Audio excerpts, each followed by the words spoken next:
That's such a delicate operation.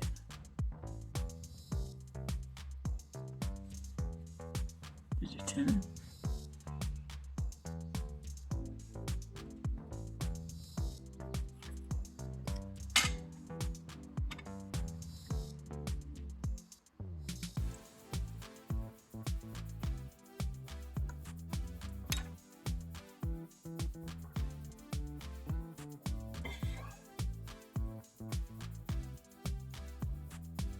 What are you going to do?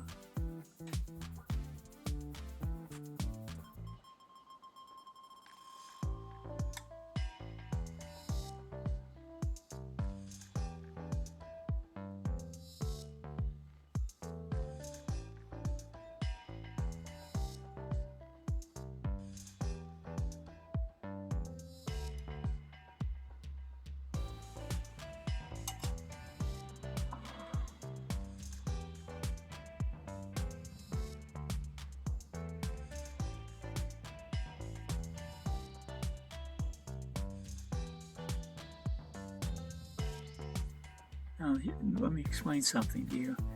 What we want to do here is one of these has got to be straight. And the idea is like you're going to attach the nichrome wire onto this straight. Well, that could be bent but let's listen to me. And then you take, after you get it soldered on there, then you're gonna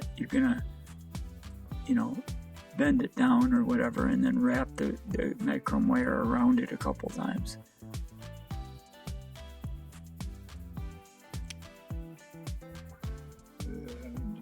And then solder the nichrome wire on there. And then after that's done, then we gotta solder the other end of the nichrome wire to that other lead.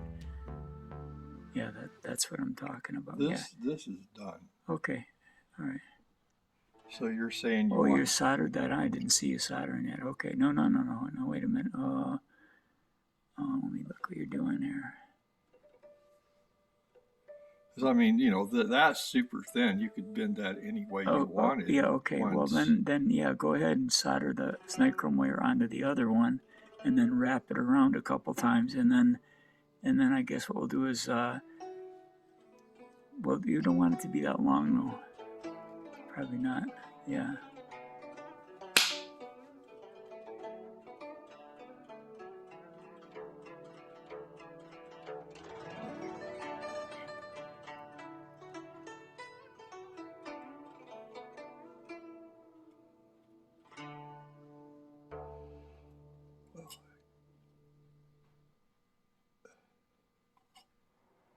Boy, that's so thin I can't see it. Yeah, no, it's the same here. Once it gets that black background behind it, I can't. I can see it in the light.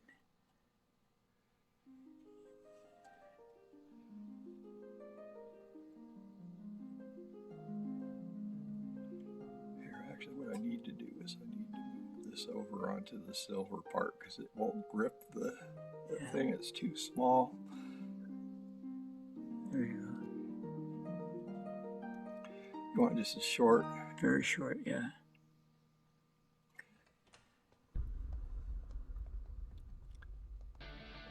That should do it.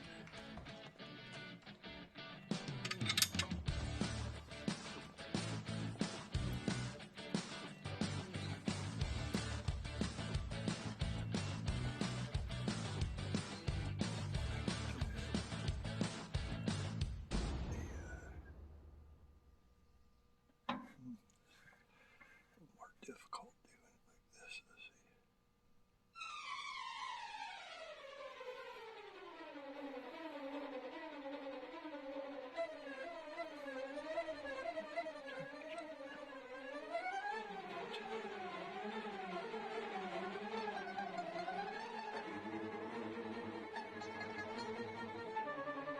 Boy, it's a very delicate operation, isn't it? I don't know if I can do it like that.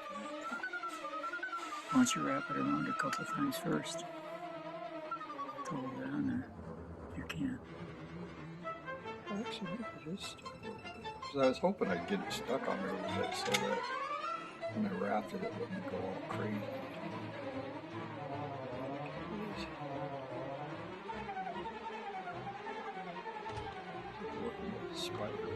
I know, it feels so thin.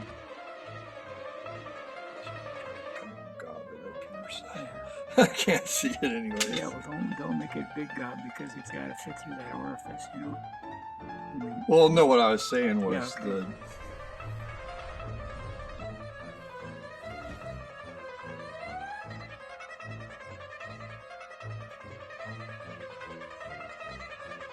Damn these mosquitoes. Huh. Really like God, these things are crazy.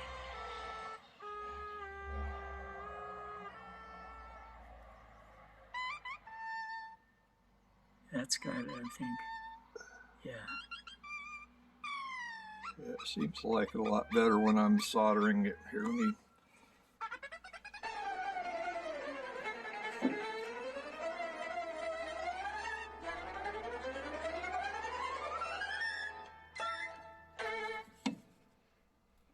can always bend it back later. Yeah.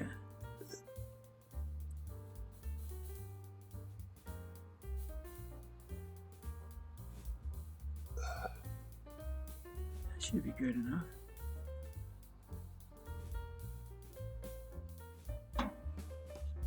Yeah. That's probably good. Yeah. Then take them both off, I guess, and then wrap that wire around there, maybe 3 or 4 wraps.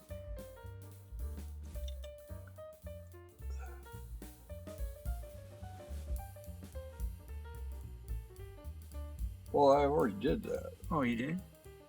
Okay. Actually, there's a little piece of it sticking out Boy, this delicate. Wow. here. Yeah, I think it was actually a lot better the first one I did. Because it just comes out smooth. Yeah. And this one here has got, you know, like a little wire sticking out. It's just not very. So it's a lot better just to. I mean, that'll probably work, but this side is definitely not.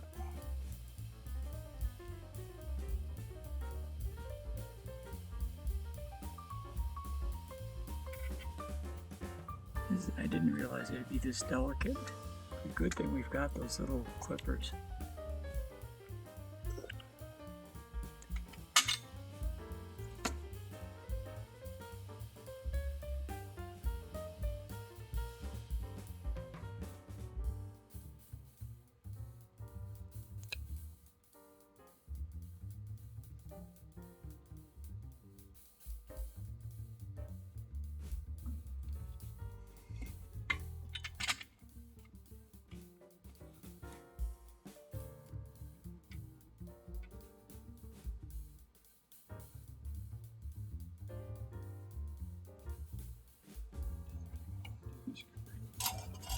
The wire? Oh, that end, yeah. Yeah, there you go.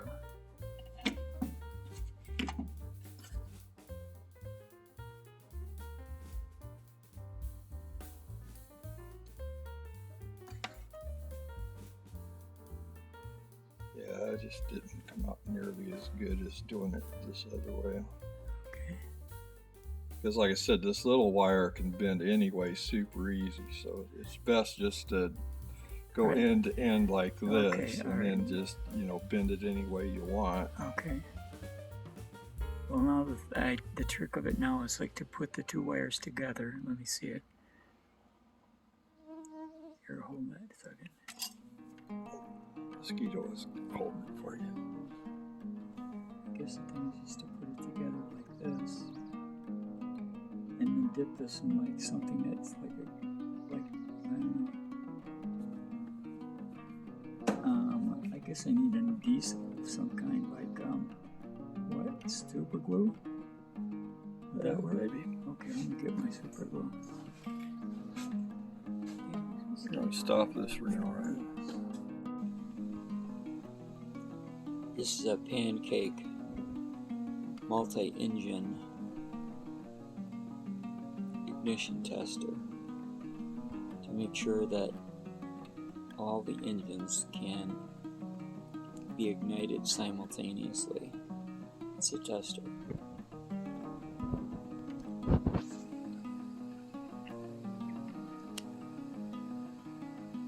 So that's what we're going to be using this for. And that's one of the reasons I'm working on igniters lately. I hope to find the solution to making sure that every engine fires exactly at the same moment. And that's not as easy as it seems. But we'll see if I can do it. Later, folks.